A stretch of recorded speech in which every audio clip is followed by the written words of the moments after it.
Hey everyone, welcome to today's video where I want to share with you guys my Standout tarot decks of 2024. I've seen a lot of these videos popping up and I just think they're so fun. I like watching them and seeing which ones people worked with the most for the year.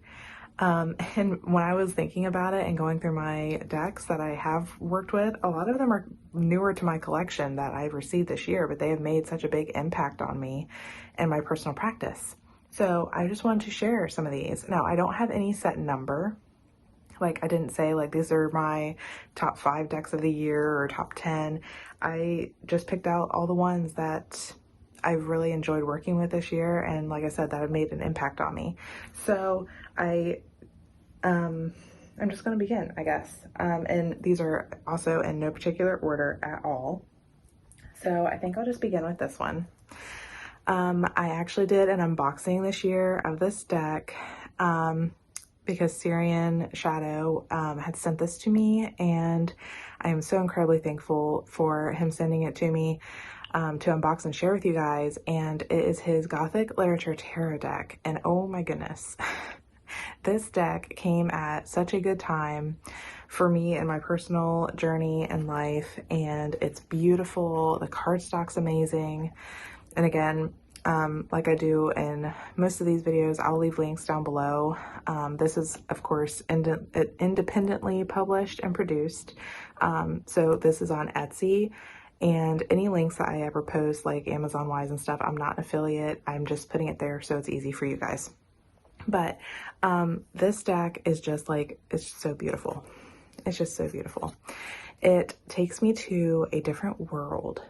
And since it's, you know, Gothic Literature tarot, it takes you to the world and vibe of those older stories. So when I say it takes me, like, it takes me to a different world, but it takes me to a different time. So it's like taking me back.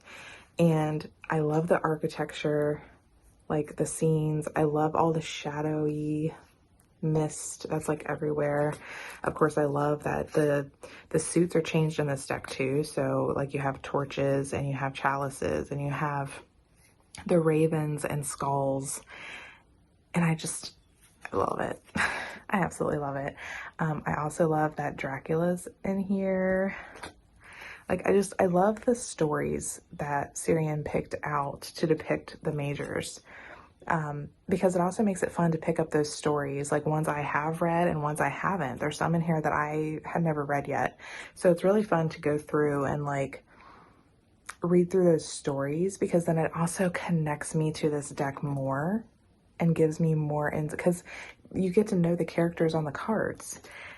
Like this one, Jane Eyre for the Sun. Like, I love that with it being connected to actual stories, I can feel more connected to it, and I can know more about the characters and just everything. I just love it.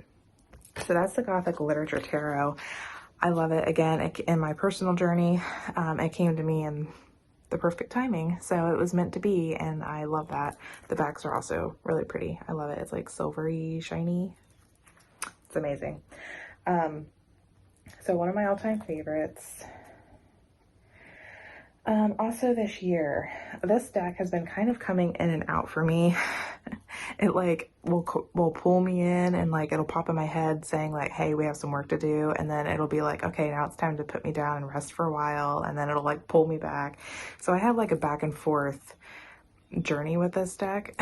But it's the Darkwood Tarot by Sasha Graham and Abigail Larson. I love Abigail Larson's artwork.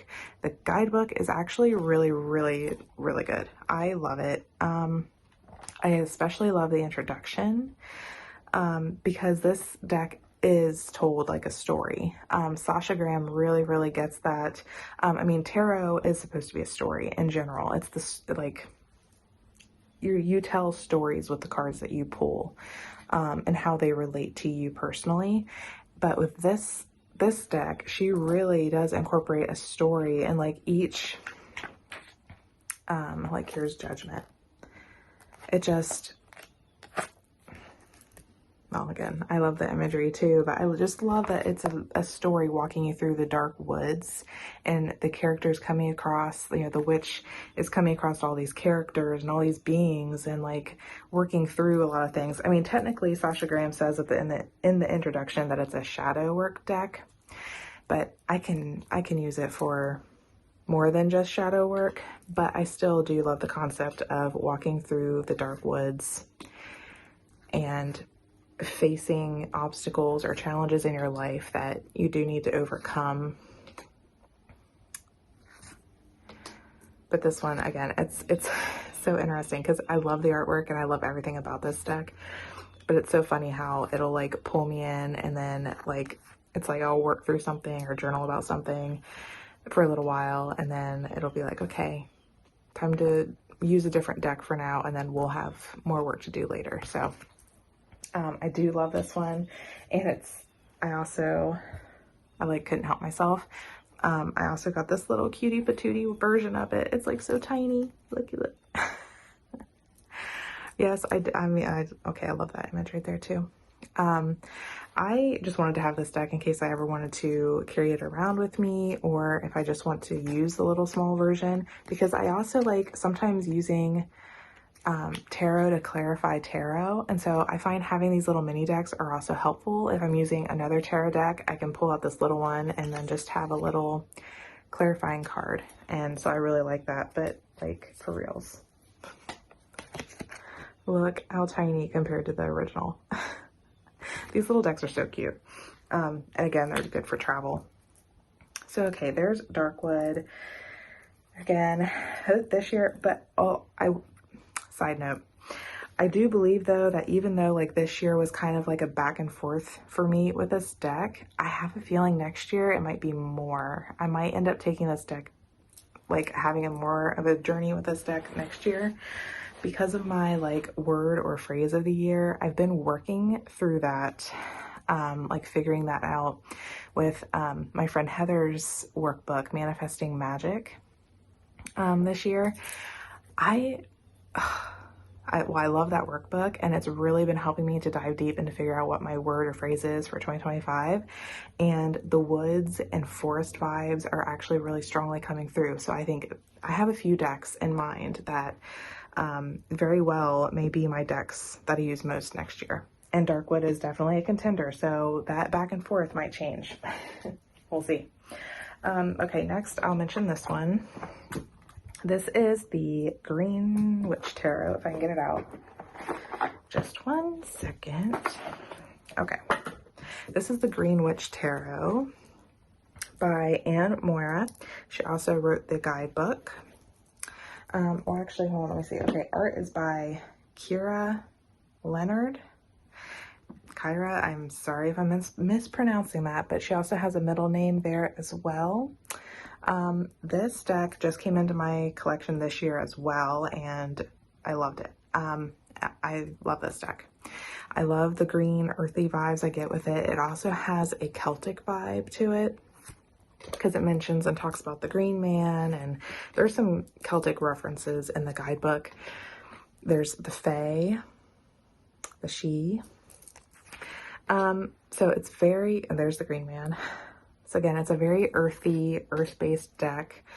I love the artwork too, and this deck gives me like cozy comfort vibes to me. It's like this sweet little village, and they're all so welcoming and are there for you and want to give you nice messages and like, you know, just like soft guidance, not like like there's, you know, like, you know how there's some decks that are just like, pow, here's the truth, whether you like it or not.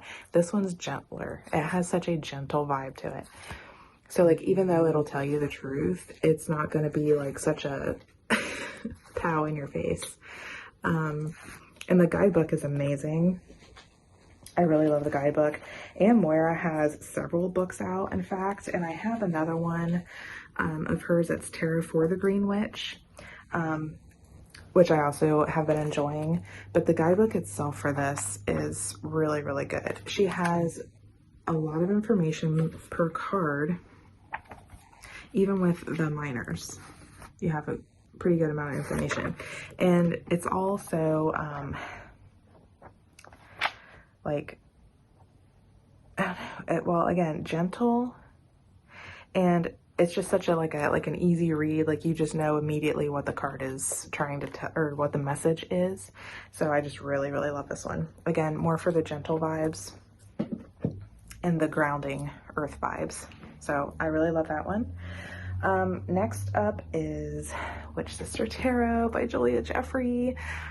I got this one at the beginning of the year. I believe it came out actually last year. When was this one published? I can't remember. I think it was last year, but I didn't even see it until like the beginning of this year.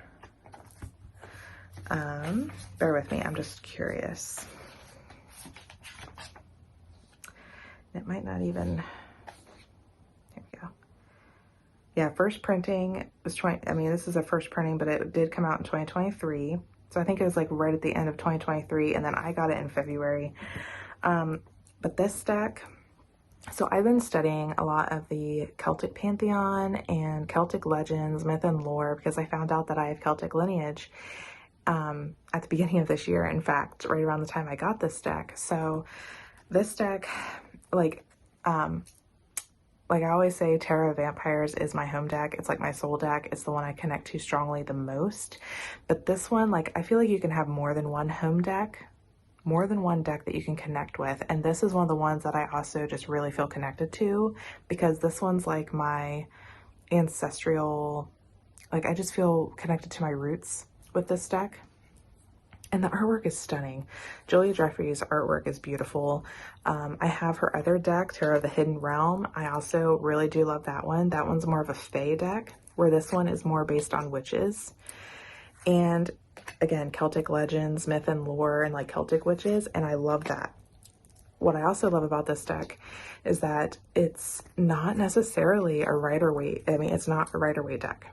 Like, you can read it as a normal tarot deck. You have the same suits, you have the same major arcana, even though some of the titles are switched.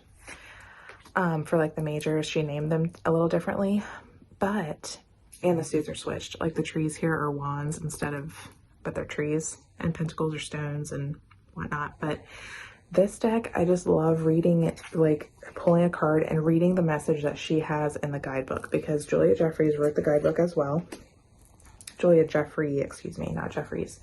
Julia Jeffrey wrote the guidebook as well, and she wanted this deck to be its own thing, and she really did capture that. It really is its own thing. It's its own energy, its own vibe from normal tarot. I've even heard of some people like wanting to trim off the titles and using it as like an oracle deck, which I think that's cool too. But I just like using it as something different. It gives you a different perspective, a different lens. So this is definitely one of my all-time favorites, but one that I have really grown to love this year, especially. All right, next up is the Wildwood Tarot. This deck's been out for years, and I just got it this year as well. And I love it. I love Will Worthington's artwork. I know he has another deck out too with his artwork. I think it's the Druid Craft. I don't have that one, so I'm not sure how that one is, but I've really loved this deck. Ooh, sorry, that sounded so bad. I don't know if you heard that, but that was like a really squeaking sound. I'm sorry if you do hear that. Okay, just getting it out of here. So here's the backs. I really love it. I love the Celtic vibe and feel of this deck as well.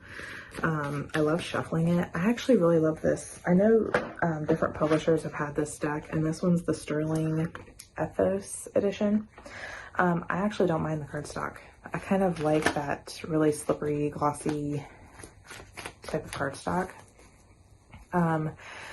But this deck, the reason why I like this deck so much too is because it also has that feeling of walking into a wood and you're like going in there and doing work on yourself to then emerge like whole and just a better version of yourself. And so this is also another contender for a deck that I may end up working a lot with next year.